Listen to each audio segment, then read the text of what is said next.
Hello everyone, I'm Adam Steele from EVO, and this is a video where I'm going to help you set your EVO 4, EVO 8 or EVO 16 up with your DAW.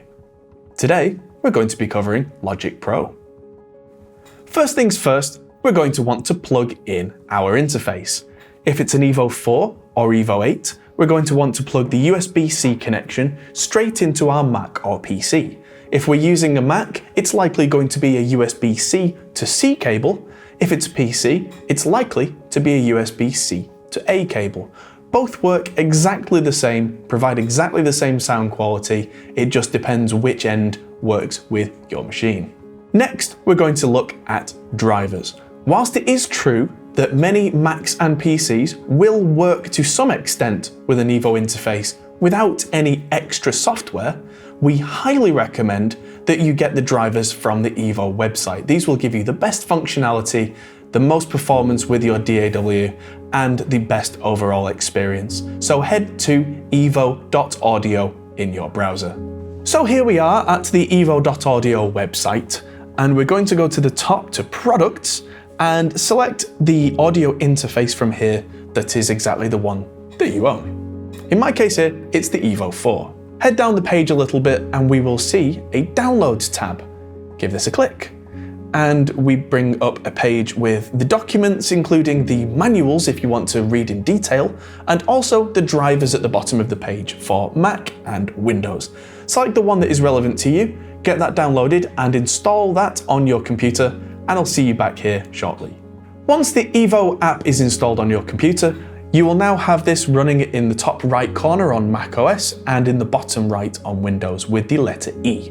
If we give that a click, then we can click Show EVO Control or to show the mixer for the EVO 8 and EVO 16. The EVO Control for the EVO 4 is a nice way to look at exactly the same features that are available on the front of the hardware. With the EVO 8 and 16, the EVO Mixer will give you some more control over the more fine aspects that we will cover later on. Now that the drivers are installed, it's time to fire up our DAW. And now let's open Logic. Upon opening Logic, it may ask you which interface you need to use.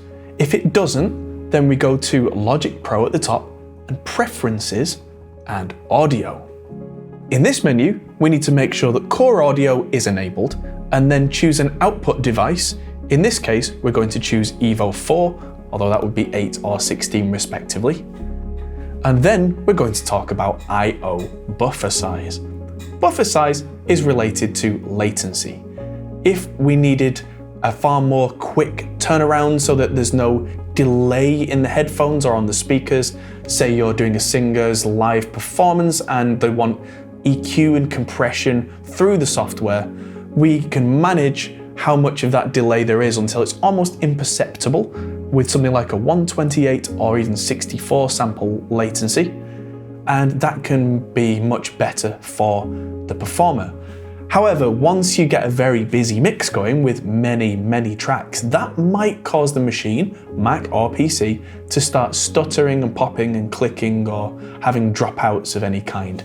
In this case, we can change the I/O buffer size to be much larger, which gives the computer some breathing room so that it's got more time to do what it has to do, and so less issues arise when you're trying to deal with a heavy mix.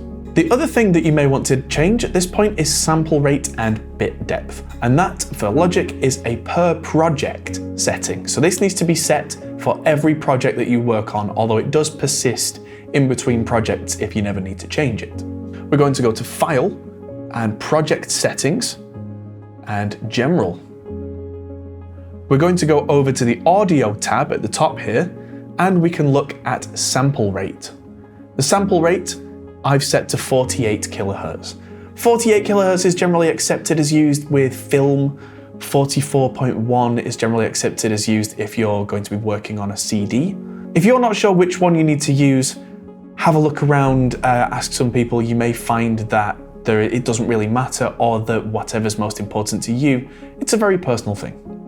The first thing that I'm going to do to get sound is plug in a microphone. I'm going to plug this into input 1 on the EVO 4. This process is the same on the EVO 8 and EVO 16. I've plugged in this vocal microphone, and it needs two things. It needs power and it needs gain. So what we're going to do is press the number 1, which selects channel 1. And then, first thing I need for this is phantom power. So I'm now going to hit the 48V button for phantom power. And that means this microphone, given a couple of seconds, is now powered. The next thing it needs is gain. And we have 2 choices there. Either we can do that by hitting number 1 and then manually selecting the amount of gain that we need from the large knob on the front of the EVO interface, or we can use the Smart Gain feature. Check out Smart Gain in the manual and on some of the other videos here. Once that's set, we need to get our microphone into Logic. Now there's already a track here because if I delete that, then we'll go back to what Logic shows me, which is this screen, where it says choose a track type. And the first option that I would choose here is audio. And so when we open this, it will now ask me which audio input I would like to use. This is plugged into input 1. And the audio output, I would choose output 1 and 2, which is usually where my monitors or headphones would be connected. I'm going to hit create. And so we have a channel here. And by default, that has been record armed, which means I can see levels there. But at this point, there's a good chance you won't be able to hear them. And we need to do a few things to sort that out. Firstly, we need to turn up the volume on the interface, which if you're doing things safely, then your speakers may have been turned off until this point, your headphones may have been disconnected, so that we don't get any glitches or clicks or pops through those. And so we're going to click the volume button and then use the encoder on the front to turn the volume up as much as needed. Secondly, we need to look at monitoring. And there are 2 ways to do this. Both are valid, but are quite different. Number 1, we're going to try monitoring through Logic. In this case, we're going to click the I button for input monitoring. And that should now be coming out of your headphones. Be careful if this is coming out of speakers. This may be causing some kind of feedback. So having live microphones near speakers is generally good practice to keep them turned down or only use headphones. Also at this point, we can now use the channel strip to add things like EQ and other effects, and we will hear them through Logic. The alternative option is to use either the EVO Control or EVO Mixer. In the EVO Control, we can see a little icon with a couple of faders on it, and if I click the exact same button that matches on the EVO 4, we can control whether we're using input monitoring from the interface, which is near 0 latency, and we do that by moving the encoder. And you can now see on the screen, if this dial is all the way to the left, we will only hear inputs 1 and 2. If this is all the way to the right, we will only hear the audio coming from Logic. And if it's somewhere in the middle, then we get a balance of the 2. And whichever way you move the encoder determines how much proportionally we're going to hear. On the EVO Mixer, you will see sliders instead of this audio monitoring, and just turn up the necessary slider or turn it down if it's too loud or not needed. You may find that you're getting what I call ghosting, which is where you've got 2 copies of the same audio, one coming near 0 latency from the EVO 4 and one coming from Logic. So it sounds like a kind of doubled or chorused effect, almost like you have a ghost. The way to solve this is you have to choose one monitoring method or the other. So if we're going to monitor through the EVO 4 with 0 latency, then we're going to have to mute the audio track, or we're going to go into the EVO Control with the monitoring and make sure that's all the way to the right so that we're listening only to Logic. And that's it. So if there's anything else that you'd like us to answer for you, please feel free to leave a comment down below in the comments section. Otherwise, if there's anything else you still need, feel free to talk to us at our support.